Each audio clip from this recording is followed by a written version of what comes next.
ஒரு அமைதியான காலை தமிழ்நாட்டின் ஒரு சிறிய கிராமத்தில் மீனாவின் இட்லி என்ற சிறிய மரக்கடை அனைவரின் மனதையும் கவர்ந்திருந்தது. ஆழ்ந்த இருளில் சூரியன் உதிக்கும்போது மீனாட்சி பாட்டி மண் அடுப்பில் தீ மூட்டி இட்லிகளை தயாரிக்க ஆரம்பித்தாள். அந்த இட்லியின் வாசனை மெதுவாக காற்றில் பரவியது. கிராமத்தின் ஒவ்வொரு குடிசையிலும் புகுந்தது. மக்களின் மனதில் ஒரு இன்பம் ஒளிந்திருந்தது.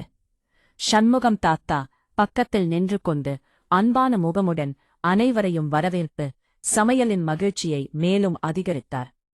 பள்ளி செல்லும் குழந்தைகள் இட்லி சாப்பிடுவதற்காக ஆர்வமாக காத்திருந்தனர்.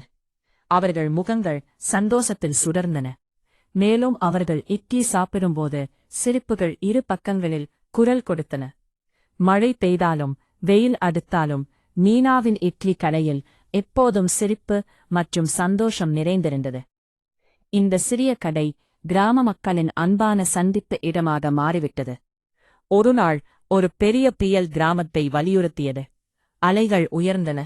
மேலும் வானம் கருப்பாக மாறினது. மக்கள் அனைவரும் அச்சத்திலிருந்தனர். ஆனால் மீனாட்சி பாட்டி அப்புறம் வரவேற்பில் தனது இட்லிகளை சமைப்பதற்கு ஆற்றலுடன் உந்துவிட்டாள். உலகம் எவ்வளவு மாறுபட்டாலும் நமது சந்தோஷம் மாறாது என்று கூறி அந்த தனிமையில் கூடினர். அனைவரும் ஊற்றன. புயல் கடந்த பிறகு கிராம மக்கள் மீண்டும் ஒன்றாக கூடினர். மீனாவின் இட்லி கடையில் இட்லி, சிரிப்பு மற்றும் நட்பு ஆகியவற்றின் வாசனை கடையின் உள்ளே களைப்பை மறந்துவிட்டது. அந்த நாளில் அவர்களது கண்ணீரும் சிரிப்பும் ஒன்றாக கலந்தது. ஒரு புதிய தொடக்கம் கண்டனர். மீனாவின் இட்லி வெறும் உணவாக அல்ல, அது பகிர்வும் அன்பும் மற்றும் சந்தோஷத்தின் அடையாளமாக மாறியது. இதற்குப் பின்னால் மீனாட்சி பாட்டியின் கடை கிராமத்தின் இதயமாக மாறி இன்றும் மக்களின் நினைவில் உறுதியாக நிலைத்துள்ளது.